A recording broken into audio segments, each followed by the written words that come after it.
주중에 있을 챔피언스리그 유로파 픽 공유 영상 지금 시작을 해보도록 할 텐데, 자 일단은 제가 미리 챔스 16강 2차전 프리뷰 영상을 3개 올렸으니까 그 영상을 먼저 보시고 나서 이 영상을 보실 것을 추천해 드리는 바입니다. 여기서는 간단하게 몇 개만 찍고 넘어갈 거기 때문에 그 영상을 먼저 보시고 나서 이 영상을 보시는 게 조금 더 낫지 않을까라는 생각이 좀 들고요. 자 일단은 여러분들의 픽과 비교용으로만 이렇게 봐주시길 바라겠습니다. 솔직히 2차전 전력 차가 있다고는 하지만은 어떤 결과가 나올지 모르는 2차전이기 때문에 이번에는 솔직히 그냥 비교용으로만 보시는 게 낫지 않을까 하는 생각이 들어요. 자 여러분들이 이 영상을 참고로 좋은 선택을 하셔서 좋은 결과가 나왔으면 좋겠습니다. 자 일단은 발렌시아 대 아탈란타 경기인데, 발렌시아의 경우에는 지금 센터백 가라이와 파울리스타 선수가 이번 경기 빠지게 됩니다. 그렇기 때문에 이 징계 혹은 부상으로 인한 이탈로 인한 전력 누수가 분명히 있을 것이다. 물론 측면 공격을 활용한 공격이 이번에는 조금은 괜찮게 나올 것 같다는 생각이 들고, 득점 면에서도 어느 정도는 나올 수 있을 것 같아요. 거기다가 아탈란타가 3월 1일 이후에 경기를 치르지 않았었다.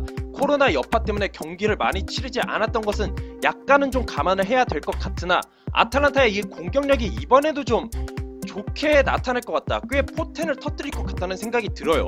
무엇보다도 이번 경기 무관중으로 경기가 진행이 된다.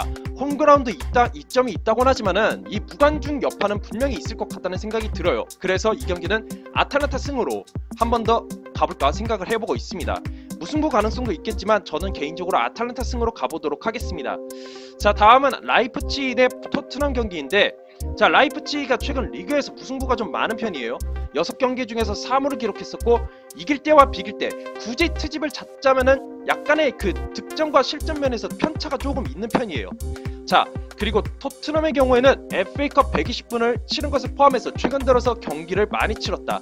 라이프치히에 비해서 체력적인 부담이 있을 것 같다는 생각이 들고, 로셀소의 중원 그리고 요리스 골키퍼의 선방 능력은 꽤 희망적으로 보일 것 같지만은 베르바인 선수가 발목 염좌 부상으로 이번 경기 결장을 하게 됩니다.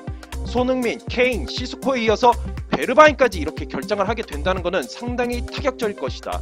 물론 라이프치히가 챔피언스리그 홈경기 지금까지 2승 2무 2패 완전 좋다고는 볼 수 없는 성적이긴 하지만, 그래도 이번 경기 전력 누수가 크고 수비적인 문제가 있는 토트넘이기 때문에 라이프치히의 승리로 저는 가보려고 생각하고 있습니다. 프리뷰 때 영상하고 좀 결과가 바뀌었습니다. 자 그리고 리버풀 대 아틀레티코 마드리드. 리버풀의 경우에는 마네와 살라 선수가 득점을 지난 라운드에서 기록을 했기 때문에 이번 경기에서도 이 두 선수를 활용한 득점력 기대해볼 수 있을 것 같다는 생각이 들긴 드는데, 알리송 골키퍼가 엉덩이 부상이라고는 일단 발표를 했습니다. 알리송 골키퍼가 이번 경기에 결정하게 될 것 같고, 핸더슨 선수는 아직까지는 좀 출전 가능성을 알 수가 없습니다. 출전 불투명이기 때문에 혹시라도 핸더슨까지 빠지게 된다면은 조금 또 답답한 공격력이 전개될 수가 있을 것 같다.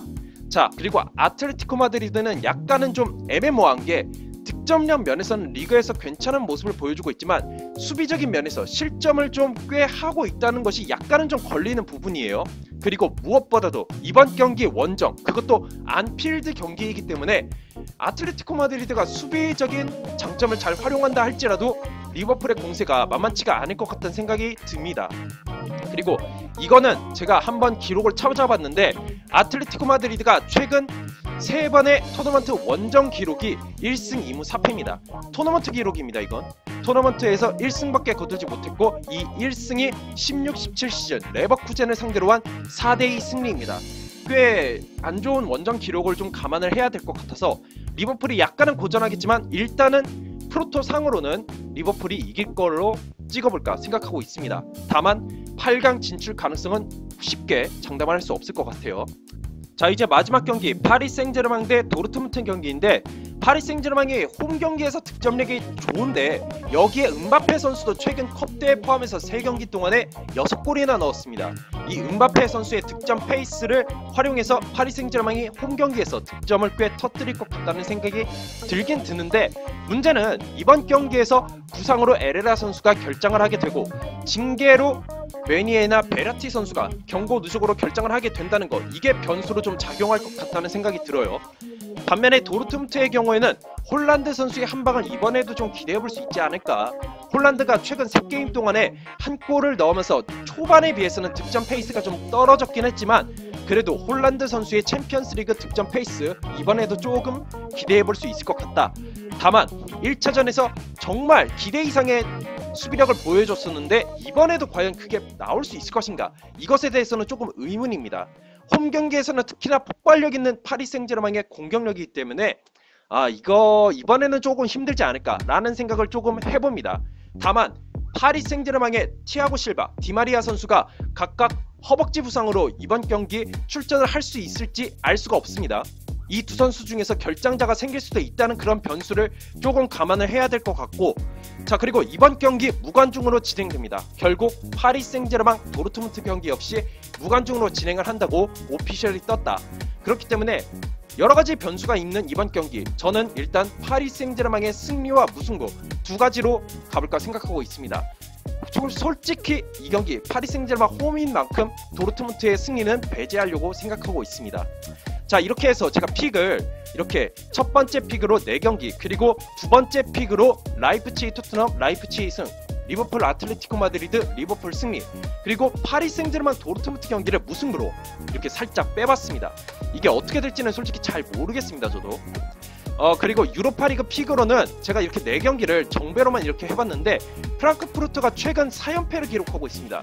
리그 컵대회 포함해서 4연패인 게 조금 걸리는 부분이지만 홈 경기에서 유로파리그 바젤을 상대로 승리를 거둘 것 같다고 저는 개인적으로 한번 찍어봤고, 세비야의 경우에는 리그 4게임 동안의 10득점, 물론 유로파리그에서의 득점력이 조금 아쉬웠긴 했지만 그래도 이번 경기 AS 로마를 상대로 리그 득점력을 이어가지 않을까라는 생각을 개인적으로 해봅니다. 대신 세비야의 수비력은 약간은 좀 안 좋다는 거, 그리고 이 헤타페의 경우, 인터밀란 헤타페의 경우에는 헤타페가 리그 4게임 동안 2득점, 최근 득점 페이스가 많이 침체됐습니다. 물론 인터밀란의 경우에도 최근 들어서 그렇게 좋은 경기력은 아니지만 이번 경기는 인터밀란이 좀 잡을 가능성이 있을 것 같다. 그리고 올림피아코스 울버햄튼의 경우에는 올림피아코스가 홈 경기 2점을 활용해서 울버햄튼을 잡지 않을까 이렇게 찍어봤습니다. 대신에 세비야와 로마 경기, 인터밀란 헤타페 경기는 무승부 가능성도 조금 있을 것 같다. 세비야의 수비력이 그렇게 좋지가 않고 인터밀란 역시 약간 좀 글쎄요, 조금 기복 있다고 볼 수 있는 현재 페이스다 보니까 이것에 대해서는 무승부도 약간은 좀 생각을 해볼 필요가 있을 것 같습니다. 자, 이렇게 챔피언스리그와 유로파리그 약간의 픽을 여러분들에게 조금 공유를 해드렸고, 여러분들이 이 픽을 참고로 해서 좋은 결과를 얻었으면 하는 생각이 듭니다. 이렇게 해서 영상을 마치도록 하겠고, 제 영상이 마음에 드시는 분들 구독과 좋아요를 눌러주시길 바라겠습니다. 감사합니다.